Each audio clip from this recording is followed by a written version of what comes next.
Hi, hello, welcome to our channel Anu's Kitchen Time. Today's recipe methi curry. ముందుగా stove వెలిగించుకొని pan పెట్టుకొని 2 spoons oil వేసుకోండి. తర్వాత తాలింపు ఏం వేయం కాబట్టి ఒకేసారి 2 స్పూన్స్ ఆయిల్ వేసుకోవాలి. ఆయిల్ వేడెక్కాక సన్నగా తరిగిన 1 ఆనియన్, 2 గ్రీన్ చిల్లీస్ వేసుకోవాలి.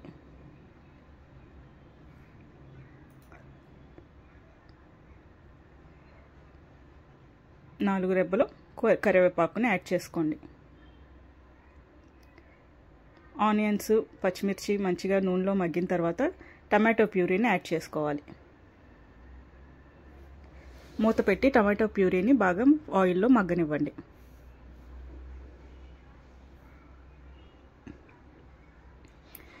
ఆయిల్లో మగ్గిన టమాటో ప్యూరీకి చిటికెడు పసుపు, 2 స్పూన్స్ కారం, మీరు స్పైసీ ఎక్కువ తింటే ఇంకొక స్పూన్ కారం వేసుకుని మిక్స్ చేసుకుని మూత పెట్టి మగ్గనివ్వండి.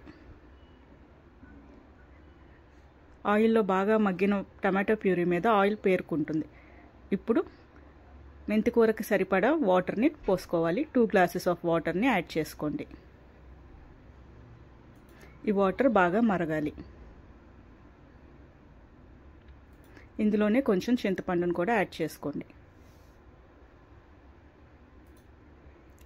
ఇప్పుడు బాగా మరుగుతున్న ఈ వాటర్లో సన్నగా తరిగి పెట్టుకున్న మెంతి కూరని యాడ్ చేసుకోండి.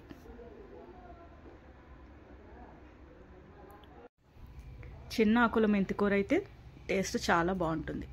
వీలైనంత వరకు అదే వాడుకోండి. బాగా కలుపుకొని వాటర్లో బాగా మరగపెట్టండి.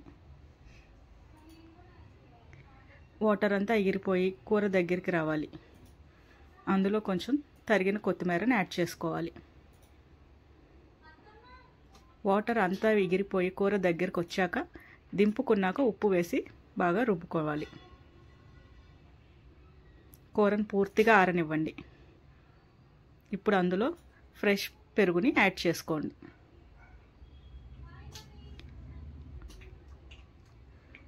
అంతా మిక్స్ అయ్యేలాగా బాగా కలుపుకోండి. సింపుల్ మెంతికూర కర్రీ రెడీ. హెల్త్కి చాలా మంచిది. రోటీలోకి, రైస్లోకి రెండింటికి సెట్ అవుతుంది. ట్రై చేయండి. Thanks for watching. Please subscribe my channel. Thank you.